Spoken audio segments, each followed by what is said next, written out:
Tidak ada kemajuan sebuah negara dibuat karena membangun infrastruktur saja. Demikian pemaparan singkat yang terdapat dalam buku Currency Power karya Ben Cohen. Jangan dikira Tiongkok membangun infrastruktur jalanan di sisi timur mainland zaman Deng Xiaoping selama lebih dari 40 tahun. Juga Amerika membangun infrastruktur jalanan dalam program New Deal-nya di tahun 1933 hingga 1936. Roosevelt, FDR, melanjutkan hingga lebih dari 20 tahun kemudian adalah solusi membangun ekonomi bangsa Tiongkok dan Amerika. Bukan begitu. Aslinya, kedua negara itu membangun human capitalnya dengan cepat. Yang dilihat sekali lagi bukan jalanan, jembatan yang dibangun, jangan dilihat bendanya, tetapi membangun human capitalnya dengan 100%. Bahan material membangun infrastruktur, mulai dari pembiayaan, tenaga kerja, desainer, semua tenaga lokal dari Tiongkok untuk Tiongkok, dari Amerika ya untuk Amerika, demi negaranya masing-masing. Setelah bendanya jadi, human capitalnya jadi skillful. Itulah kalimat di atas terucap, tidak ada kemajuan sebuah negara dibuat karena membangun infrastruktur saja. Kalau fisiknya dibangun oleh negara lain, desainnya dibangun oleh negara lain, uangnya oleh negara lain, teknologinya dari negara lain, materialnya dari negara lain, itu membangun apa?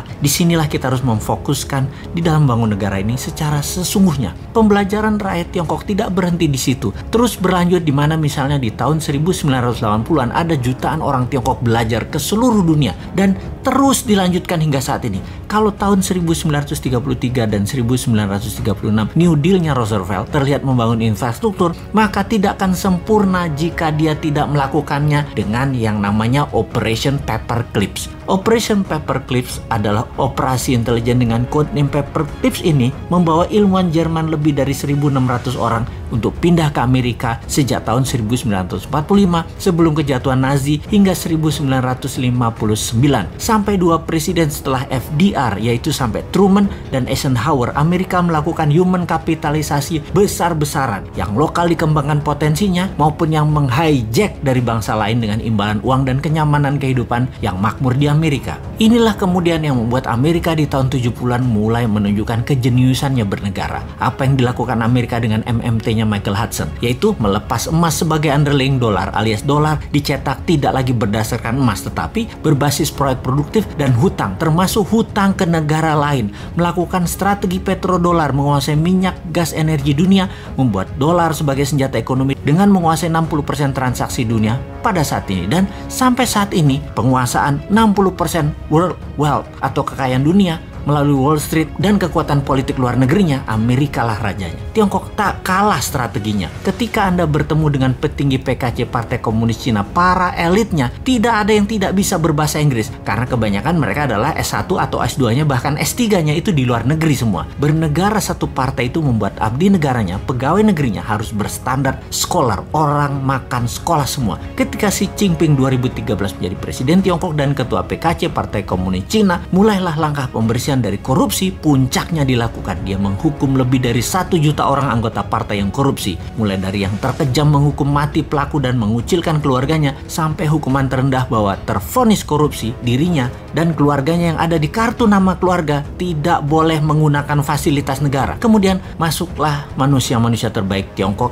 menjabat. Lalu dia mencanangkan BRI, Belt Road Initiative. Mulailah Tiongkok melakukan ekspansi keluar setelah 40 tahun membangun ke dalam. Kolonialisasi 5.0 berbasis bantuan ekonomi dengan produk Tiongkok, uang Tiongkok, SDM Tiongkok dimulai. Negara yang lemah pemahaman nasionalisme, kuat pragmatis dan beraliran populis, pasti kemakan strategi Tiongkok yang punya strategi yang memang berlawanan dengan kampret Amerika yang pakai jalan preman. Makanya hard power Amerika menjadi terlihat buruk dan soft power Tiongkok tidak terbaca sampai sumber daya alam suatu negara habis. Harusnya kedua negara tersebut, yaitu hard powernya Amerika dan soft powernya Tiongkok, hanya bisa dilawan dengan smart powernya New Mind. Gak seimbang nih perang atau warfare lawan Tiongkok dan Amerika kalau bernegaranya ala old mind yang beraliran populerisme dan tidak terlalu nasionalis, lebih miring ke oligar, ke globalis dan kekuatan besar dunia lainnya. Kalau New Mind ngelawan pasti karena beda bernegaranya. Amerika dan Tiongkok akan respect, bahkan takut.